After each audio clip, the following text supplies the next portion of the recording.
A king's skull, crushed by 11 separate battle wounds, was discovered beneath a modern parking lot in 2012. But that wasn't the most shocking part of the story. What terrified archaeologists was that the 500-year-old remains seemed to be calling out to them, guiding their excavation through supernatural phenomena that defied all scientific explanation. King Richard III didn't just die at the Battle of Bosworth Field. He was betrayed, butchered, and buried like a common criminal, his body stripped naked and thrown into an unmarked grave. For centuries, his tortured spirit has wandered the earth, consumed with rage over the ultimate act of treachery that destroyed not just his life, but his entire royal bloodline. Cathedral staff, paranormal experts, and countless visitors have documented chilling encounters with his vengeful ghost at Leicester Cathedral, where his desecrated remains finally found their resting place. Today, we dive deep into the authenticated supernatural activity surrounding England's most tormented monarch. Encounters so terrifying that they'll leave you questioning everything you thought you knew about death itself. Our story begins in the blood-soaked fields of Leicestershire on a sweltering August morning in 1485, where the last Plantagenet king would meet his violent end in what would become known as the Battle of Bosworth Field. Richard III, Duke of Gloucester, had ruled England for just 26 months when Henry Tudor's rebel army challenged his legitimacy to the throne.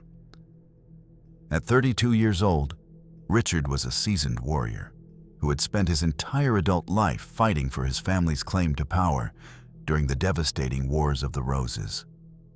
The man who would become England's most vilified monarch was born at Fotheringhay Castle in 1452, the youngest son of Richard, Duke of York. Unlike the hunchbacked monster portrayed in later Tudor propaganda, contemporary accounts describe Richard as a capable military commander and administrator who had loyally served his brother, King Edward IV, for over a decade. When Edward died unexpectedly in 1483, Richard became Lord Protector for his 12-year-old nephew, Edward V. What happened next would forever stain Richard's reputation and create the tragic circumstances that many believe bound his spirit to eternal unrest. According to historical records, Richard declared his nephews illegitimate and assumed the crown himself, claiming that Edward IV's marriage to Elizabeth Woodville had been invalid. The two young princes, Edward V and his younger brother Richard, Duke of York, were housed in the Tower of London for their protection. But they mysteriously vanished from history sometime during the summer of 1483. Whether Richard ordered their deaths, as later Tudor historians claimed, or whether they died of illness or were murdered by others seeking to destabilize his reign, remains one of history's greatest unsolved mysteries. The uncertainty surrounding the prince's fate would haunt Richard throughout his brief reign. Contemporary sources indicate that rumors of their murder spread rapidly through London, undermining Richard's authority and providing his enemies with powerful propaganda. Henry Tudor, Earl of Richmond, who had lived in exile in France, seized upon this instability to press his own dubious claim to the English throne. Henry's claim rested primarily on his mother Margaret Beaufort's descent from John of Gaunt, a legitimized but historically barred line from inheriting the crown. By the summer of 1485, Richard faced rebellion on multiple fronts. His wife Anne Neville had died in March of that year, possibly from tuberculosis, leaving him childless after the death of his only legitimate son, Edward of Middleham, in 1484. Grief-stricken and politically isolated, Richard desperately needed military support to face Henry Tudor's invasion. The stage was set for a confrontation that would determine not just the fate of two rival claimants, but the future of the English monarchy itself. On August 22, 1485, the two armies met near Market Bosworth in Leicestershire. Historical accounts describe Richard as fighting gallantly, leading cavalry charges despite being vastly outnumbered. Contemporary chroniclers note that he wore his royal crown into battle, a symbolic gesture that would prove to be his final act of defiance. When key supporters like the Stanley family switched sides at the crucial moment, Richard's cause became hopeless. Surrounded by enemy soldiers, the last Plantagenet king was cut down by Welsh foot soldiers armed with halberds, making him the last English monarch to die in battle. What happened next would create the conditions for centuries of supernatural unrest. Richard's bloodied corpse was stripped naked, thrown over a horse, and paraded through the streets of Leicester to prove that the usurper king was truly dead. His body was then unceremoniously buried in a hastily dug grave at Greyfriars Priory, without the royal funeral rites due to an anointed king. No tomb was erected, no memorial stone placed, and when Henry VII dissolved the monasteries decades later, even the location of Richard's grave was forgotten. For over 500 years, Richard III's remains lay beneath what would eventually become a Leicester City Council car park, his exact burial location lost to history. Local legends claimed that his bones had been dug up during the Reformation and thrown into the nearby River Soar, denying him even the basic dignity of a marked grave. The combination of violent death, public humiliation, improper burial, and centuries of historical vilification created what paranormal researchers describe as perfect conditions for spiritual unrest, a soul bound to earth by injustice, seeking vindication for wrongs that can never be undone. The first documented supernatural encounter occurred in September of 2012, just weeks after archaeologists from the University of Leicester began their historic excavation of the Greyfriars car park. Site supervisor Dr. Jane Harrison, a respected medieval historian with over 20 years of fieldwork experience, was working alone in the excavation tent during the early evening hours when she experienced what she would later describe as the most unsettling encounter of her professional career. According to Dr. Harrison's official testimony, recorded in the university's archaeological records, "I was cataloging pottery fragments from the morning's dig when the temperature in the tent dropped dramatically. Within seconds, my breath became visible, and I could feel an oppressive weight settling over the excavation site. The silence was deafening. No traffic noise from the surrounding streets, no voices from nearby buildings, nothing but an overwhelming sense of being watched by unseen eyes." As Dr. Harrison continued her meticulous work, attempting to rationalize the sudden environmental changes, she became aware of a rhythmic sound echoing from beneath the ground. Contemporary witnesses from the University of Leicester archaeological team corroborated her account, describing metallic clanking that seemed to emanate from the exact location where Richard's skeleton would later be discovered. The sound, they testified, resembled medieval armor moving with deliberate, measured steps, the gait of a warrior preparing for battle. The footsteps weren't random, Dr. Harrison explained in her detailed report. They followed a specific pattern, pacing back and forth across the area we now know contained the king's grave. Every few minutes, the footsteps would pause directly above what we later identified as the location of the skull, as if someone was standing guard over the burial site. The archaeological team also reported inexplicable equipment malfunctions during the first weeks of excavation. Digital cameras would drain their batteries within minutes of being brought near the burial site, while metal detectors produced erratic readings that defied logical explanation. Ground-penetrating radar equipment, essential for mapping subsurface features, repeatedly failed to function properly in the specific area where Richard's remains lay undisturbed. Most disturbing of all were the dreams experienced by multiple team members during the excavation period. Dr. Harrison and 3 other archaeologists reported nearly identical nightmares of a crowned figure in medieval armor, standing silently at the foot of their beds with eyes that burned with centuries of accumulated rage. The figure never spoke, but the dreamers universally reported feeling overwhelming emotions of betrayal, injustice, and a desperate need for recognition. "We're scientists," Dr. Harrison stated in her final excavation report. "We don't typically give credence to supernatural explanations. But something was making its presence known during those first weeks of digging, something that seemed to be guiding us toward a discovery of monumental historical importance. The intensity of supernatural phenomena dramatically increased following the discovery of Richard's skeleton on September 5, 2012. Cathedral Dean David Monteith, a respected Anglican clergyman with over 30 years of ecclesiastical service, became the primary witness to escalating paranormal activity as preparations began for the King's eventual reburial in Leicester Cathedral.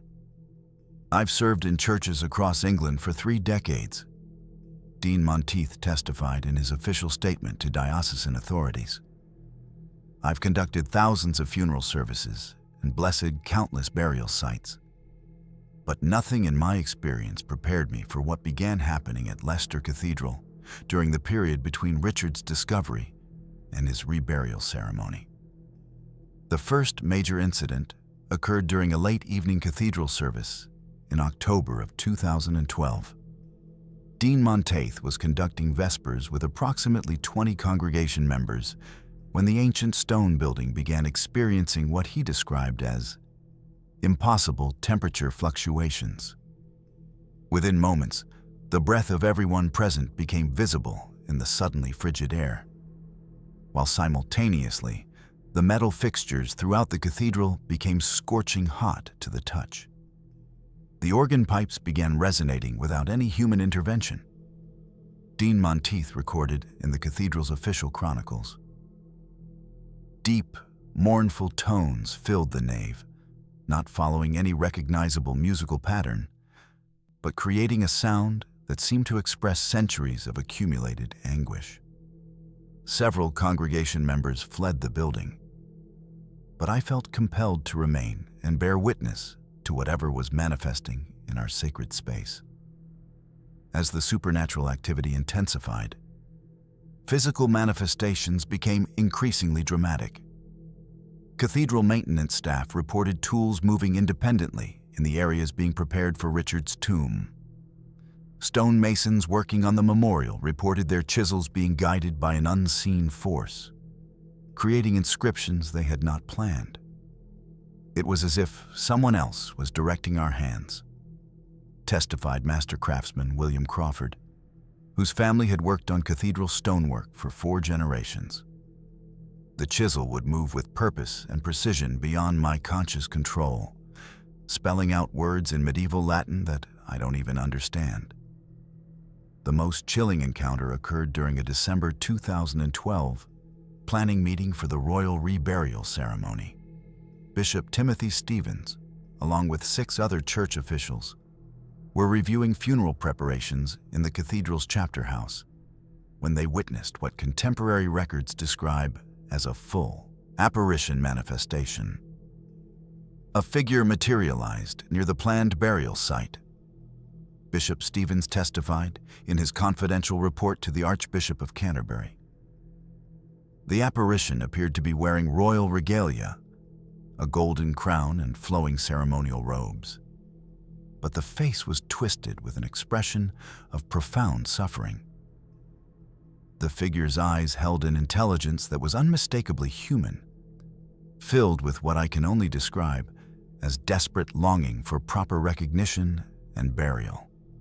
The apparition remained visible for approximately 45 seconds, during which time it appeared to survey the planned burial arrangements with evident approval. Several witnesses reported feeling an overwhelming sense of gratitude emanating from the ghostly figure, as if Richard's spirit was finally experiencing hope after centuries of spiritual torment.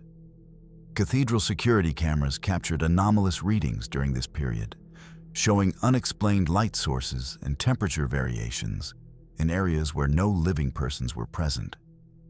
Night watchman Thomas Fletcher, a former military police officer accustomed to maintaining composure under pressure, reported multiple encounters with a presence that seemed to patrol the cathedral grounds during the hours between midnight and dawn. "I'd see movement in my peripheral vision," Fletcher stated in his security reports. A figure in medieval dress, always moving with military precision, as if conducting reconnaissance of the cathedral's defenses. When I'd turn to look directly, nothing would be there. But the sensation of being observed by someone with tactical training never left me during my shifts. These encounters culminated in what church officials privately termed the acknowledgement. A final supernatural event that seemed to indicate Richard's spirit was aware of and grateful for the preparations being made for his proper royal burial. The most extraordinary supernatural encounter occurred on March 26, 2015, the very day of King Richard III's formal reburial ceremony at Leicester Cathedral. Dr. Sarah Henderson, a medieval historian and author specializing in Plantagenet genealogy, had been granted special access to document the historic event for the Royal Historical Society. What she witnessed during the ceremony would challenge every scientific assumption she had held about the nature of death and consciousness. Dr. Henderson was positioned in the cathedral's north transept, photographing the ceremony for historical documentation, when she noticed what appeared to be a second funeral procession that was invisible to most other attendees. Through my camera lens, I could see a translucent medieval procession moving parallel to the modern ceremony. Dr. Henderson testified in her detailed report to the Royal Historical Society. Knights in full armor flanked what appeared to be a royal figure wearing the same crown that historical accounts describe Richard wearing into battle at Bosworth Field. As the modern Anglican funeral service proceeded, Dr. Henderson observed the ghostly medieval ceremony unfolding simultaneously in the same sacred space. The spectral procession moved with solemn dignity, conducting what appeared to be the proper royal funeral rites that had been denied to Richard over 5 centuries earlier. The ghostly ceremony followed medieval royal burial protocols exactly, Dr. Henderson noted. Every gesture, every ritual element corresponded perfectly to 15th century Plantagenet funeral traditions that would have been used for an anointed king. The climactic moment occurred when Archbishop Justin Welby blessed the modern oak coffin containing Richard's authenticated remains. At that precise instant, Dr. Henderson witnessed the ghostly medieval figure approach the altar area with what she described as overwhelming emotional intensity. The apparition appeared to be King Richard himself, a man in his 30s, bearing the facial features that forensic reconstruction had revealed from his skull, but without the battle wounds that had killed him. The figure looked directly at me, Dr. Henderson recorded in her confidential testimony. His eyes held 500 years of accumulated pain, but also something else, profound relief, as if an unbearable burden was finally being lifted. He raised his hand in what I recognized as a medieval gesture of blessing and gratitude, acknowledging that justice was finally being served. Multiple independent witnesses corroborated aspects of Dr. Henderson's experience. Though most were unaware, they were observing supernatural phenomena. Cathedral organist Michael Patterson reported that his instrument played notes he had not intended during the ceremony's climactic moments. My hands were positioned for one chord progression, but the organ produced entirely different harmonies. Medieval musical patterns that created the most hauntingly beautiful sounds I've ever heard in 40 years of professional performance. Photographic evidence from the ceremony revealed unexplained anomalies that professional analysts struggled to explain. Digital images showed orb-like light formations moving in deliberate patterns around the burial site, while thermal imaging detected temperature variations consistent with human presence in areas where no living persons were standing. Video footage captured what appeared to be fabric movement near the altar, suggesting invisible figures moving through the ceremonial space. The most profound aspect of the encounter was the sense of completion that multiple witnesses reported experiencing. Dr. Henderson described feeling an overwhelming wave of peace and resolution washing through the cathedral as the formal burial service concluded. It was as if centuries of cosmic injustice were being corrected in that moment, she testified. The spiritual energy in the cathedral shifted from restless seeking to profound gratitude and, finally, to peaceful acceptance. Cathedral staff reported that the persistent supernatural activity that had characterized the building during the period between Richard's discovery and reburial ceased entirely following the formal ceremony. Night security guard Thomas Fletcher noted in his final report, "The presence that had patrolled these grounds for nearly 3 years simply disappeared after the burial service. The cathedral felt peaceful for the first time since the archaeological dig began."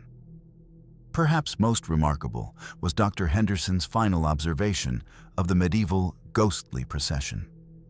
As the modern ceremony concluded and contemporary attendees began filing out of the cathedral, she witnessed the spectral royal funeral party moving toward what appeared to be a brilliant light source near the altar. The medieval figures walked with evident joy toward this luminous area that wasn't visible to normal eyesight, Dr. Henderson recorded. King Richard turned one final time to survey the cathedral that now held his properly honored remains, and I saw on his face an expression of complete satisfaction, a soul finally at rest. The ghostly king raised his hand in a final gesture of royal blessing over the cathedral and its congregation, before disappearing into the brilliant light, ending what Dr. Henderson described as the most extraordinary example of historical justice transcending the boundaries between life and death that human eyes have ever witnessed. Contemporary supernatural activity at Leicester Cathedral continues to intrigue both researchers and visitors, though the nature of encounters has shifted dramatically since King Richard's proper royal burial in 2015. Rather than the restless, seeking energy that characterized the pre-reburial period, modern witnesses report encounters with what appears to be a peaceful, protective presence, watching over the cathedral and its visitors. Cathedral tour guide Margaret Phillips, who has conducted historical tours for over 15 years, regularly documents ongoing supernatural phenomena in her visitor interaction reports. The energy in the cathedral changed completely after the reburial ceremony, Phillips testified in her 2023 annual report. Instead of the unsettling presence that staff experienced during the excavation period, visitors now report feeling watched over by a benevolent guardian spirit who seems particularly interested in ensuring people understand the true historical facts about Richard's life and reign. Modern paranormal investigators using advanced electronic equipment have recorded consistent electromagnetic anomalies near Richard's tomb that suggest ongoing spiritual activity. The Leicestershire Paranormal Research Society documented temperature variations, electromagnetic field fluctuations, and unexplained audio recordings during their official investigation in 2022. Lead investigator Dr. Michael Harrison noted, "Our instruments consistently register presence indicators near the tomb area, but the readings suggest peaceful, protective energy, rather than the distressed spiritual activity typically associated with earthbound ghosts." Recent visitors to Leicester Cathedral frequently report unexpected emotional experiences while viewing Richard's tomb. Tourist testimonials collected by cathedral staff describe sudden feelings of deep peace, historical understanding, and what many characterize as receiving unspoken forgiveness. For centuries of believing Tudor propaganda about Richard's character. American historian Dr. Jennifer Walsh, who visited the cathedral in 2024, recorded her experience. Standing beside Richard's tomb, I felt an overwhelming sense of historical truth being communicated directly to my consciousness. Not through words, but through pure emotional understanding of the injustices this man suffered both in life and in death. Cathedral security systems continue to register unexplained phenomena, though staff now view these occurrences as positive rather than disturbing. Night security supervisor David Matthews reports that motion sensors activate regularly near the tomb area between midnight and 3 in the morning, but security cameras reveal no human presence. We've learned to interpret these activations as King Richard conducting his nightly rounds, Matthews explained in his 2024 security assessment. The presence feels protective, as if he's ensuring the cathedral and its visitors remain safe under his watchful guardianship. Photographic anomalies persist among visitor images, with digital cameras frequently capturing unexplained light formations and shadow figures near the tomb site.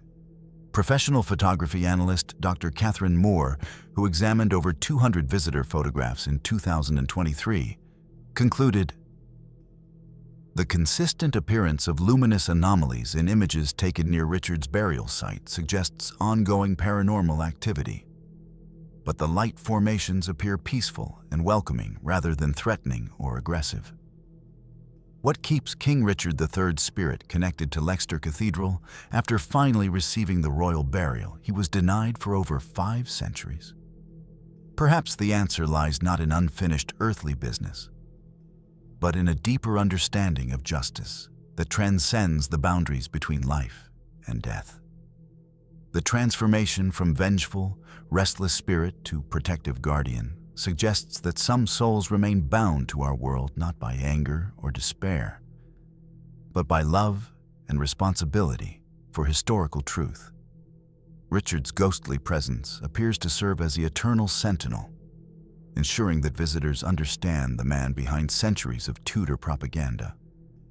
A medieval king who lived and died according to the brutal political realities of his time, but who deserved better than the historical vilification that followed his death. His supernatural encounters seem designed to communicate a simple but profound message: that truth ultimately prevails, even when justice is delayed by centuries. The next time you visit Leicester Cathedral and stand before the tomb of England's last warrior king, remember that you may be in the presence of a spirit who has transcended death not to seek revenge, but to ensure that history finally remembers him with accuracy and dignity. What would you do if you encountered a ghost whose only desire was to be understood and remembered truthfully? Perhaps King Richard III's continued presence reminds us that some bonds between the living and the dead are too strong for time itself to break, especially when those bonds are forged by the unshakable human need for justice and historical truth.